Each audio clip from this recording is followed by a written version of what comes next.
we now have 1,699,229 holders, almost 1.7 million holders inside of Baby Doge. So yeah, that's a lot of holders.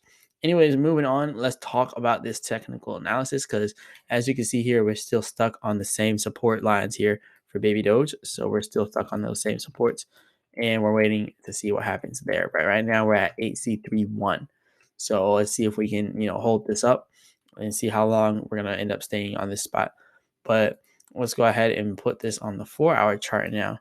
So like if we get this on the 4-hour chart, you can see we're even pulling back down here. The bottom of this support would be at 8Z27.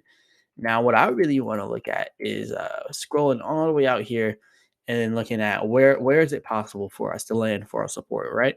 Where's our lowest possible support line? And to me, when I look at this, I believe our lowest possible support line, 8Z10. And if it even goes below 8Z10, it's only going to go to like 9Z9, 9Z8. And that's usually what happens before we get another pump. So what I really foresee right now with Baby Doge, like I do see us going back down to 8Z22. Like I'm definitely seeing that. Like with how hard we're literally on this support line, I don't see us like being able to stay above it for too long. Like this is typically what happens before we get another pullback.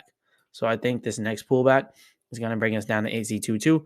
A lot of people don't like to hear that, but like I said, Baby Doge could be about to pump soon. So like I feel like if we do pull back to 2.2 and possibly down to 8Z1, we probably will build that momentum up to pump again. And it's exactly how it happened last time. We had the momentum because we started all the way down there at the bottom and people just kept dollar cost averaging in and it eventually got us up. But right now what we're seeing, people are taking some profits out and now we're starting to see some sales. I've seen a few people inside of the groups that we have out there, and they mentioned that there was a huge sale of Baby Doge of like $2 million or something. It was trillions and trillions of Baby Doge, like 60 trillion. So there was that one large sale that happened, and then there's a bunch of other sales that are happening left and right here. So I think we could be seeing this, but with all these exchange listings now coming for Baby Doge, that is probably what's going to end up bringing us up. So even though like when we look at the prices here, we're probably set to pull back. Like we still got to think about it. We still got exchange listings that just come out the blue. So out of nowhere, KuCoin wanted to list a Floki. That same thing could happen to us, and we see that we're trending on Crypto.com's website. They haven't listed us, but we're still trending there. We're trending on Binance. They haven't listed us, but we're still trending there. So it's really looking like this is the motive right now. It does definitely looks like we're gonna have some type of pump coming in Baby Doge once we bottom out again.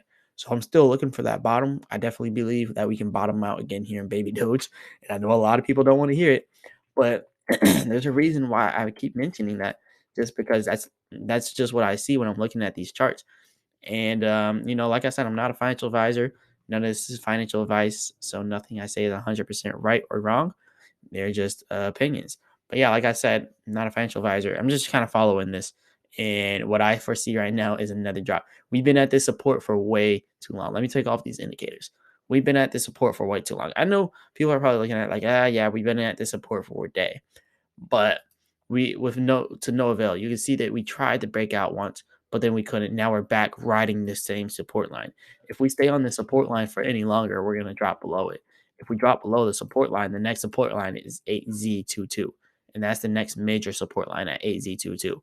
So typically with our minor support lines, we drop down, we may go up for a little bit and then we'll go back down from there almost immediately.